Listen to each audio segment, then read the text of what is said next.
And now, it's time for another Dice Tower review with Ryan Metzler.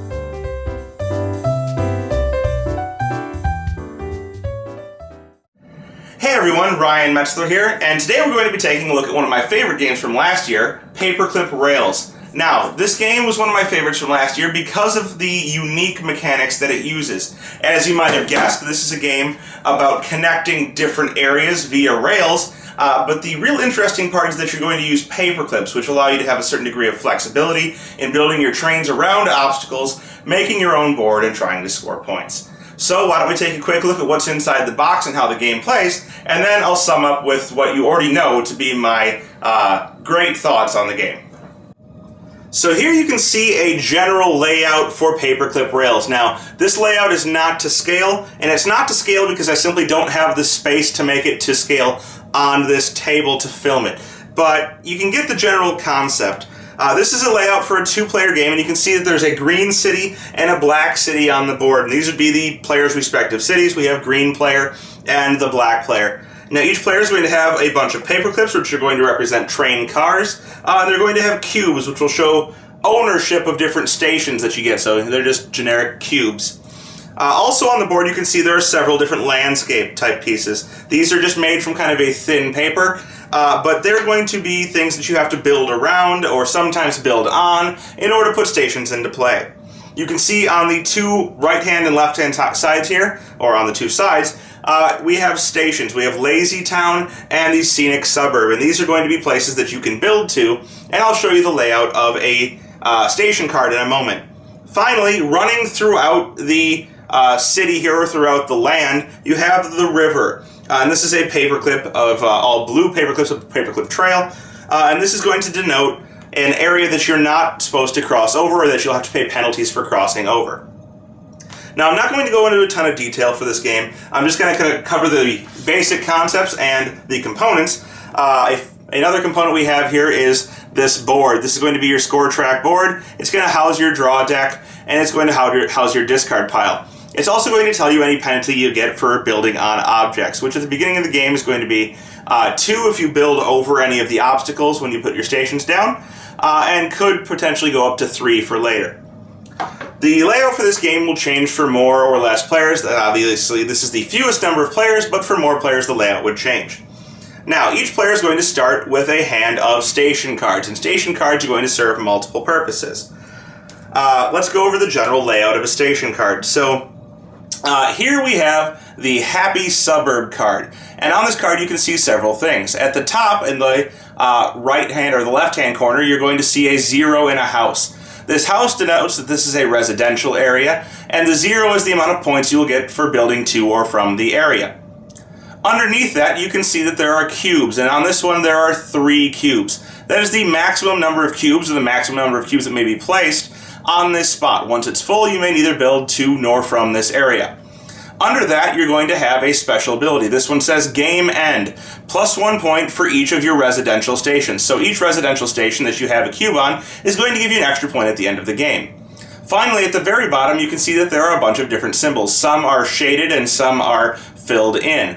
The shaded ones are types of stations that you may not build to from this. So from this one, you can't build to what looks like a commerce type area or to a factory type area, but you can build to other residentials or parks. And the cost that you're going to have to do so, or the minimum number of clips that you would have to use to do so, is in the different types of icons. So 3 to build to another residential, or 4 to build to a park from this area. And all station cards will have a layout similar to this, denoting where you may build to, how many cubes may be there, and how many points you'll get for doing so. So here we have a park type worth 3 points for building to or from. It can hold 3 cubes, and you can build either to like the commerce or the parks from here. Each player is going to have a hand of these at the beginning of the game. They're going to start with 4 of these.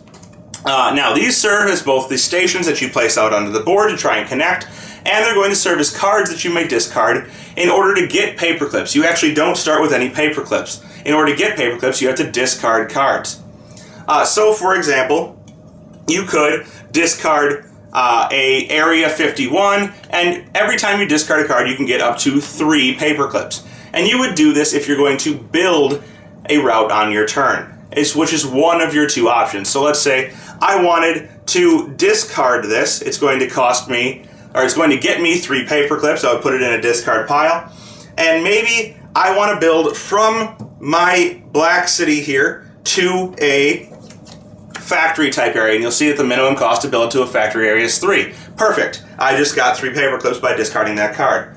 And I would take the paperclips and I would make sure that I have a clip of 3 paperclips. So now I have 3 paperclips. I would put my station out on the board somewhere. So let's say that I put that industrial city out on the board somewhere. And I would connect them with my paperclips. And only the 2 paperclips at the end may touch the different stations. So you can see I touch my own city here, and I touch Busy Town here. And what I'm going to do is I'm going to put one of my cubes onto each of these spots, showing that I have some type of ownership in that station.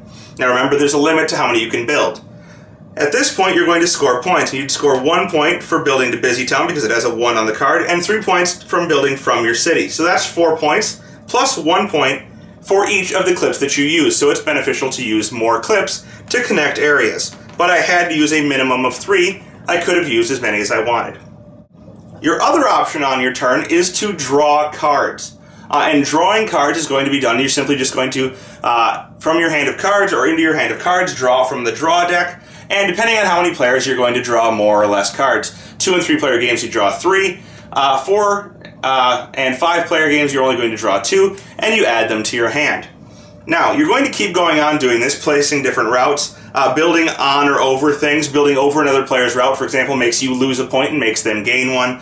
Building on the obstacles loses you points but gains them for no one. And building kind of around other people will force them to give you points. And you're going to continue doing this until you get to the bottom of the deck, and somewhere in the last 11 cards is going to be an end of line card.